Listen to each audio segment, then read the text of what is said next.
to have you with us on this Tuesday morning. Ed Schultz News and Commentary. Tonight, I'm going to be in Las Vegas in the spin room. I'm rooting for Bernie, and I'm going to be there as a Bernie Sanders surrogate. No, I'm not planning on being on any of the TV shows. I don't think they'll use me. All right, let me set the stage of this debate right now. Things that you can't run from. Where Bernie Sanders is where the majority of Americans are. So if you want to call him a socialist, call him anything you want. Actually, he's more of a populist than anything else. This is a populist movement that's taking place, which I think puts a lot of pressure on the front runner nationally, Hillary Clinton. I also believe that if Bernie wins both Iowa and New Hampshire, it's a whole new ball game, and who knows what's going to happen after that. It's interesting how watching CNN yesterday, all they could talk about was Hillary and South Carolina and how she's got the African-American numbers. That is really putting the cart before the horse. We got a lot of water to go over the dam before we get to South Carolina. But tonight is the first of 6 debates. And the Democrats are not without controversy as well. Apparently, the vice chair of the DNC, Congresswoman Gabbard from Hawaii, has been told by a staffer, chief of staff, Debbie Wasserman Schultz, who's the chair of the DNC, you're not coming to the debate because you want too many debates. Gabbard's responded on CNN. I've been calling for more debates to give the American people the opportunity to hear from these presidential candidates, to listen to what they've got to say, to hold them accountable for their views and their positions. Because that differentiated from the decision that the chairwoman made from the DNC, I was told that I was no longer welcome to come to the debate. All right, let's clear the table here. First of all, we all know that the chair of the DNC, Debbie Wasserman Schultz, has been a Clinton bootlicker for years. She was a big Hillary supporter back in 2008. She was slow to the party to get to Obama. Now that she's DNC chair, she clearly is in a good position to help out the Clinton campaign and her own career. It's nothing personal. It's just the way it is. She is politically aligned with the Clintons, no doubt about it. But there are a lot of people in the Democratic and progressive movement of this country that think that 6 debates is not enough. And the vice chair of the DNC is willing to speak up and say this. The issue here is not about me saying, boo-hoo, I'm going to miss the party. The issue here is one of democracy, of freedom of speech, and defending that which so many have sacrificed and given their lives for. She's a former Iraq vet, military veteran. All right, so Congressman Gabbard has been told not to show up at the debate because probably a lot of media people would ask her about more debates. And, of course, the DNC has stuck their neck out saying we're only going to do 6. This is number 1 tonight on CNN. Now, what would a debate be, before we get to our interviews today, what would a debate be without a good Donald Trump take? Trump thinks that the ratings on CNN aren't going to be as good because the debate's not going to be as entertaining and as flashy. He had this to say on Fox. What about the Democrat debate's going to be coming up on another network? Yes. There is no Donald Trump in that debate. Do you have a forecast of their kind of ratings? I don't think they'll do great. I mean, I think people are going to turn it on for a couple of minutes and then fall asleep. Well, I don't want to say this in a braggadocious way, but a person at CNN and a couple of other people said, we have to put Donald Trump in this debate. We're going to die with it. Let's see. I don't think they'll do badly because there is a curiosity factor. I don't think they're going to do great, and I think a lot of people will turn off after a little while. Trump may be spot on.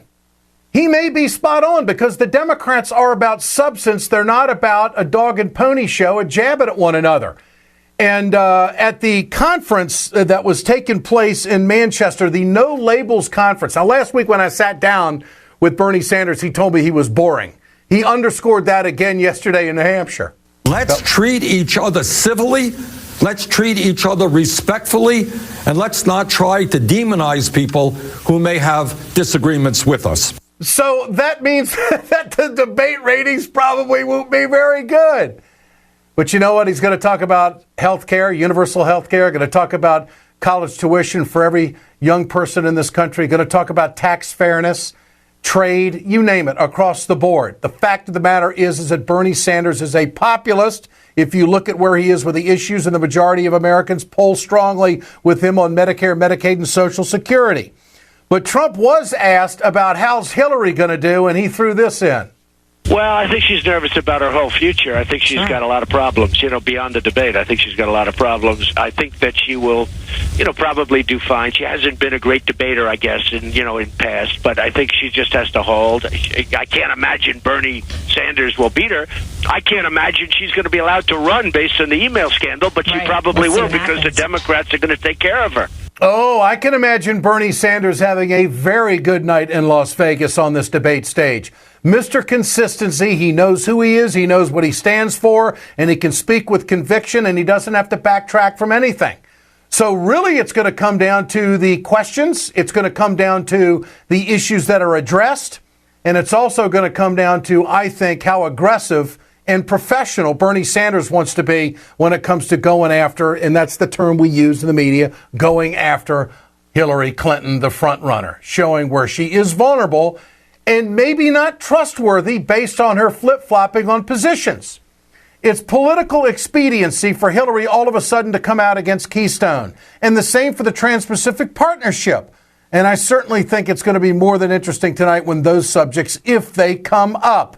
Stay with us. When we come back, Bob Shrum, Democratic strategist, has been down this road a lot. We'll get his take on tonight's debate. Also, John Nichols talking about some very key endorsements for Bernie Sanders from the Democrats. Stay with us.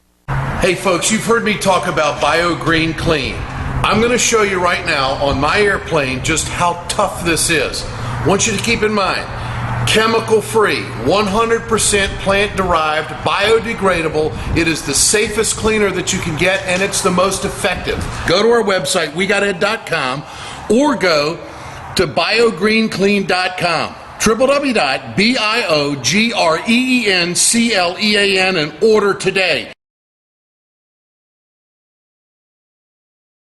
It's time to continue our conversation about mechanical insulation. Mechanical insulation is for the piping systems in our nation's commercial and industrial facilities. Facility owners are burning up billions of dollars through the lack of mechanical insulation on these piping systems. Call the iSave team. Insulation saves America valuable energy, and this team of energy conservation specialists is shovel-ready to save you money. Visit iSaveTeam.org to have a specialist give your plant an energy audit. We perpetuate a culture of crime all the way from Wall Street right down to the main street in our hometowns. It's worse than it has been since FDR took control of the problem and said we can't count on industry taking care of the American labor. They probably have already engaged into some type of criminal cover-up, and the law prohibits the government from even doing anything about it.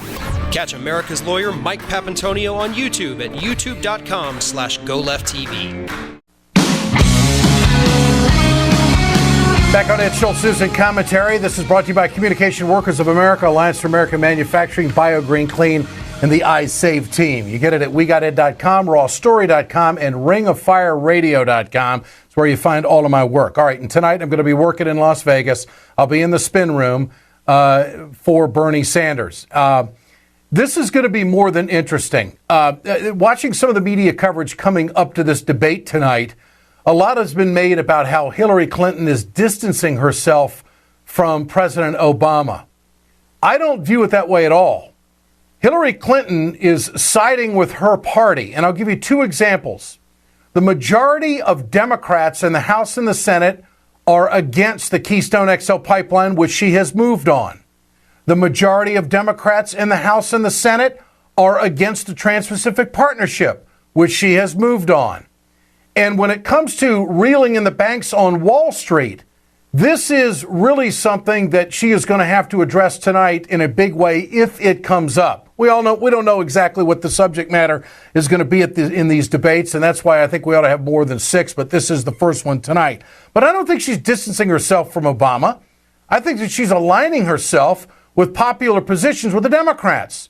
And a gentleman who's been around this game quite a long time and been down the street a few times is Bob Shrum, Democratic strategist, professor at USC. Bob, great to have you with us. Glad to be here, Ed.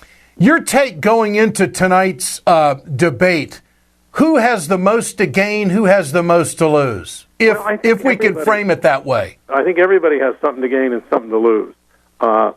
For Hillary Clinton, I think some of the toughest challenges may come from the questions the moderators ask. I mean, I don't know that any of the candidates will bring up the emails. I'd be surprised if she doesn't get asked about them. I would be surprised if she doesn't get asked about her alleged shift on the Trans-Pacific Partnership. And I don't think that's about a trade issue. It's about how much she genuinely means what she says. And that, I think, is the kind of question that could get asked. She needs to give people a sense of excitement, to sort of dominate this debate. She's the front runner, and that's what she should do. Bernie Sanders, very good debater, has the potential to do very well here. It could be a very important moment for him. For Martin O'Malley, the governor of Maryland, it's a make-or-break moment.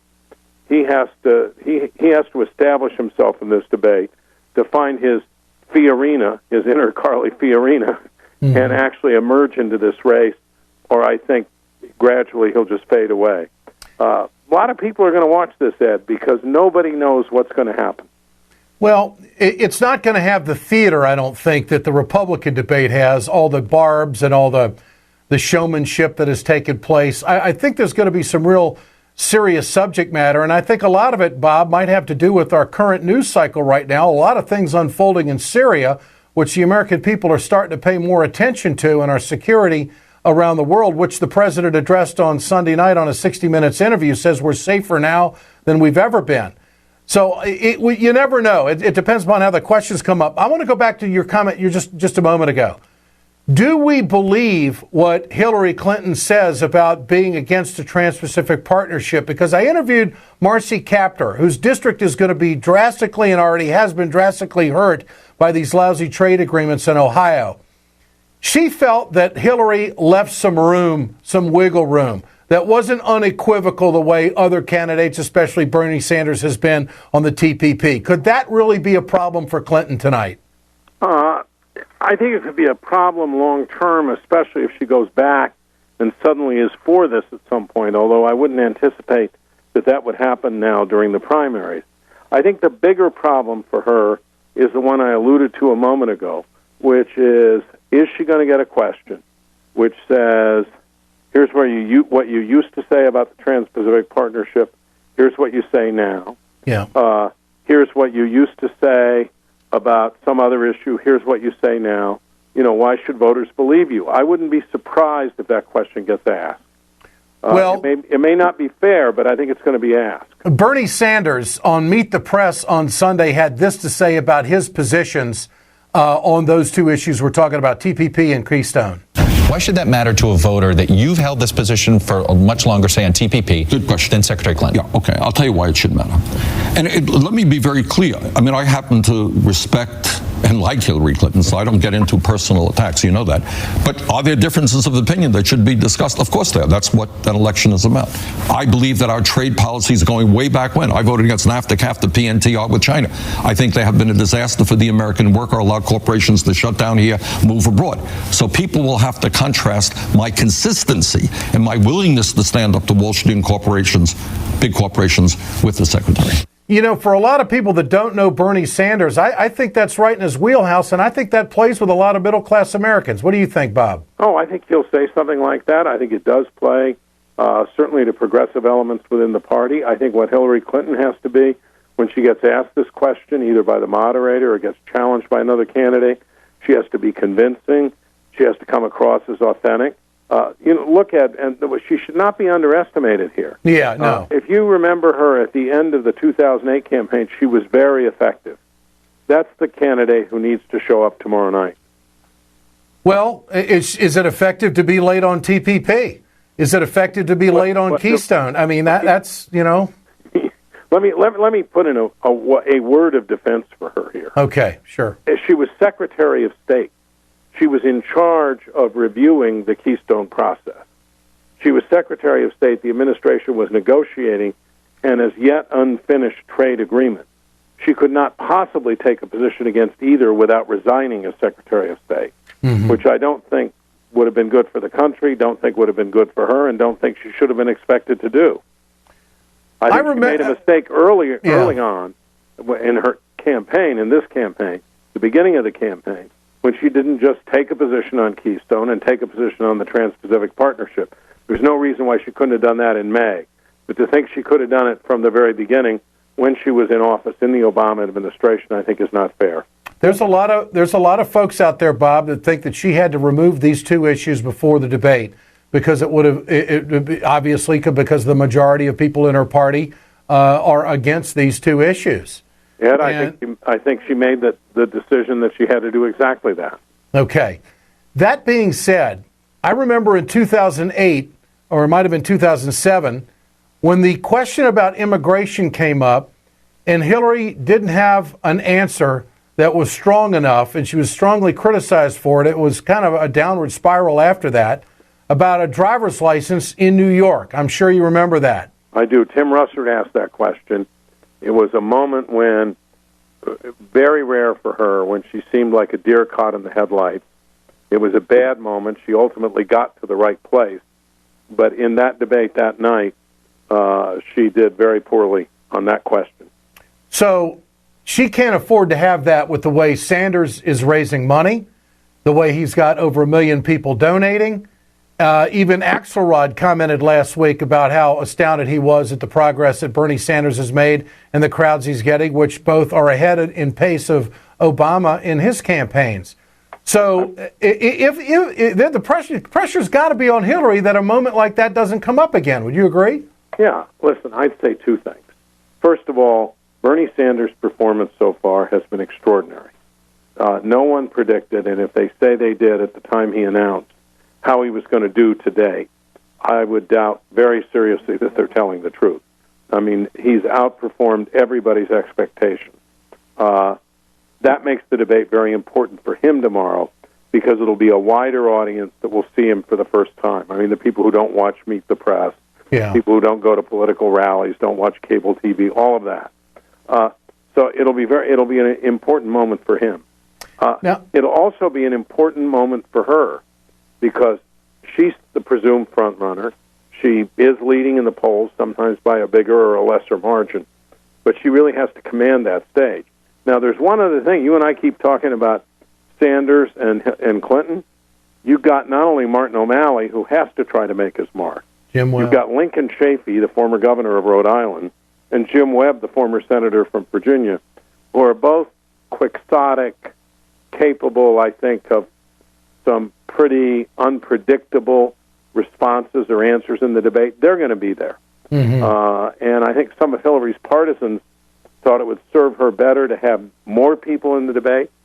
I don't think it does. I think she would have been better off with a three-person debate because she needs to look like and act like someone who can really command and lead the party.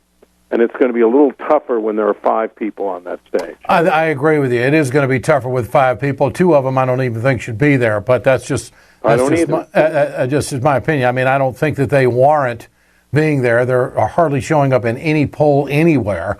And I'm talking about Jim Webb and Lincoln Chafee, and they could end up being bomb throwers and disrupt a lot of things, depending on especially Jim Webb's personality. Now, I do want to bring this up. Bernie Sanders has been criticized for not going into detail on the campaign trail. His stump speeches are, solid. He's very convincing. You know who the guy is. What you see is what you get. He's been consistent all along. But I've read a lot about how in the Q&A sessions, he doesn't do a lot of that. How detailed does Sanders have to get tonight? Because there's going to be a lot of Americans that have never seen him or never paid attention to him, and now we're going to be exposed to him. And what's this guy all about? What do you think? Well, if he gets asked a specific question about policy, he needs to answer it. He needs to demonstrate mastery of the policy. That doesn't mean he should leave his thematic framework, which has been so successful for him. I think he can do that. I think he's very talented. I think he could do very well in this debate. So his command of policy is pretty prodigious. I mean, my firm, I should disclose, worked for him many years ago, although I didn't do the work. My partner, Tad Devine, did, and Tad is now his chief strategist. But this guy is capable. He knows what he's talking about, and he's capable of a very high level of performance. All right. Bob Shrum, always a pleasure. Great to visit with you. Thanks so much. Okay. Thanks, Ed. Bye. You bet. Democratic strategist, professor at USC, Bob Shrum, with us here on Ed Schultz News and Commentary. When we come back, a couple of very interesting endorsements this week for Bernie Sanders. It's Raul Grijalva and now Keith Ellison from Minnesota. yesterday, Monday, came out and endorsed him, says it was all about his conscience. John Nichols joins me on that when we come back. Stay with us. From the steel mills of Pennsylvania to the auto factories of Michigan to the modern makers movement, manufacturing makes our nation great. I'm Scott Paul, president of the Alliance for American Manufacturing. We bring business and labor together to advocate for policies that everyone can agree on. Together, we can strengthen manufacturing and create good-paying American jobs. Help us keep it made in America.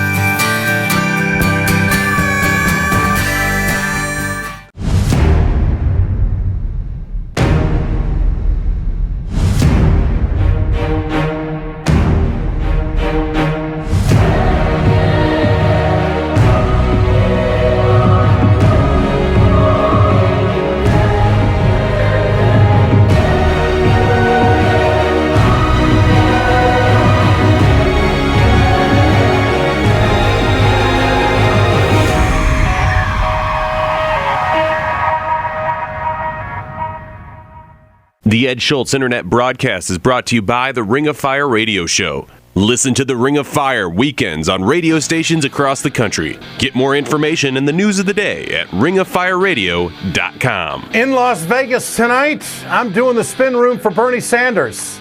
I'll have a lot to say if I get the opportunity. All right.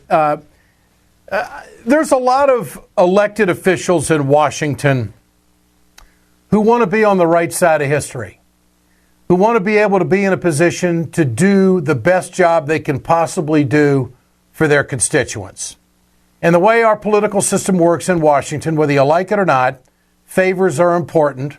Knowing people is important. That's why there's endorsements. That's why there are supporters. And that's just the way it works in politics in this country.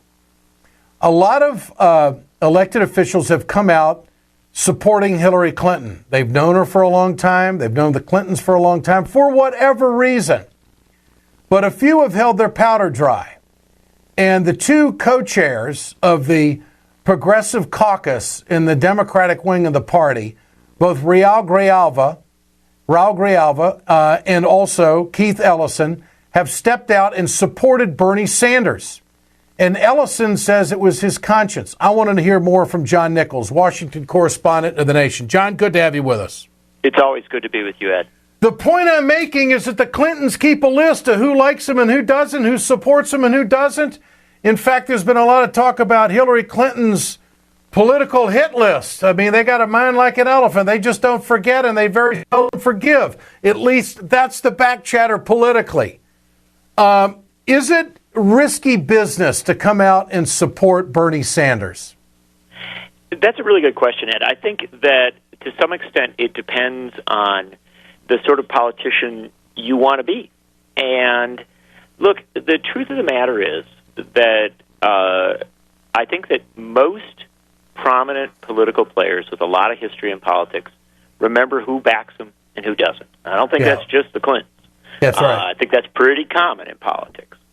And one of the things that you hear from a lot of members of Congress is a frustration that they haven't had a lot of access to the Obama White House over the last few years.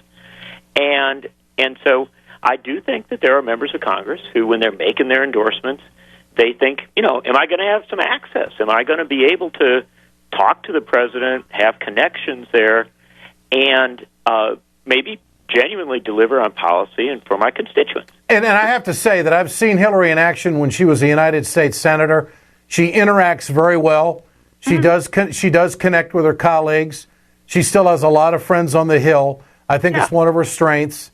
She doesn't lock people out that have supported her. And I think there is an element of loyalty from Hillary Clinton to people who have supported her. And that's natural politics. Yeah. So that's and there's people that are gonna see that as a way to advance things that they believe in, and that, frankly, Ed, you and I might believe in. And so that's one side of it. Backing an insurgent candidate is a different thing. It is, Is Bernie Sanders an insurgent candidate? He sure is. Absolutely. When does that, John? When's that label go away? I mean, well, that's a good label.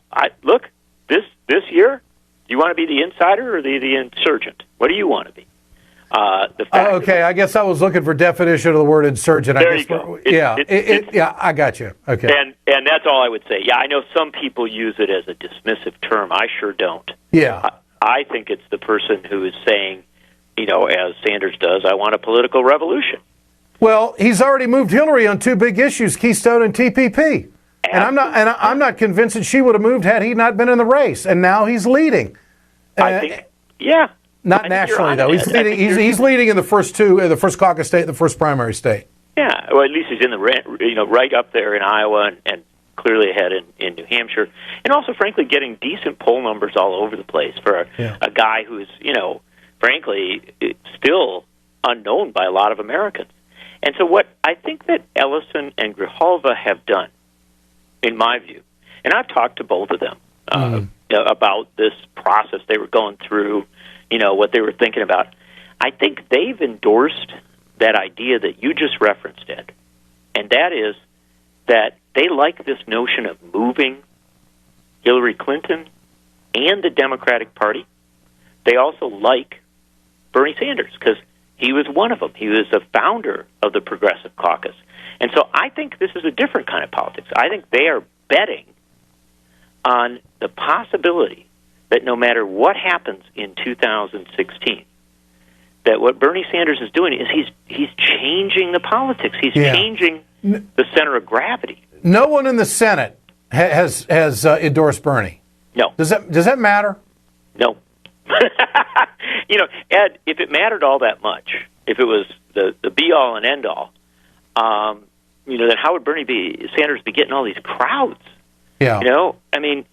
What I think matters a lot here, in my view, is that Raul Grijalva is a deep-rooted, hardwired, labor, progressive, Latino activist. He's somebody with deep roots. I think the same is true with Keith Ellison. Yeah. And so they, in a way, they're going to be seen as important congressional endorsements. They are leaders of a major caucus, but they are also of a very different kind of politics than most members of Congress. Yeah. They go to rallies. Bernie prides himself on bringing people together. This is a bunch of carts before a horse. What if he gets the nomination? What if he wins and he has no endorsements of anybody in the Senate and his own party?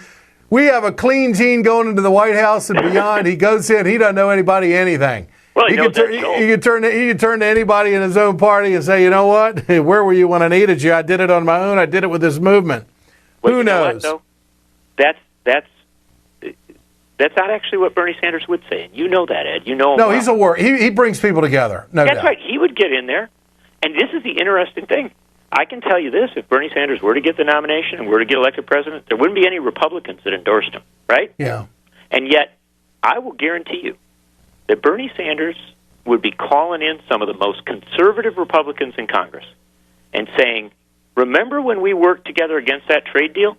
Yeah. Remember when we worked together against, that military appropriation that was just wasteful? Remember when we worked together on this or that? Yeah. He'd actually be looking to govern. Yeah, I think he would. John Nichols, what's riding on tonight's debate in Las Vegas? I asked Bob Shrum the same question. Who could be the big winner? Who could be the big loser? Who stands to do what? Well, I think that in an odd kind of way, Clinton and Sanders are both at a point already in this campaign where it's unlikely that they're going to go at each other. Yeah, it's likely that they're going to highlight their strengths, and everybody will know they're each trying to gain advantage. I think that's good for both of them to an extent, but I have to say it's especially good for Bernie Sanders. Because remember, polling tells us that millions of Americans really don't know who Bernie Sanders is yet. They have very little familiarity with him. And that is the interesting thing. A lot of these people aren't expecting too much. When I say a lot of these people, I'm talking about all these political talking heads on all the cables and whatnot. It's almost as if, okay, Bernie's ahead, but what's it mean? And it'll just be Hillary's show. I get that feeling every conversation that's out there. And so I think that based on that, this could be a big night for Bernie. and I hope it is. I want him to be the nominee. I want him to be the president. I think he's best suited for it all. That's not to say I wouldn't support any other Democrat, but that's where I am right now, and I will be in the spin room for Bernie Sanders tonight. John Nichols, always great to visit. All the best, my friend. Thanks so much. It is great being on with you, my friend. John Nichols, Washington correspondent of The Nation. This is Ed Schultz News and Commentary, brought to you by Communication Workers of America, Alliance for American Manufacturing, BioGreen Clean, and the iSave team. We're back tomorrow.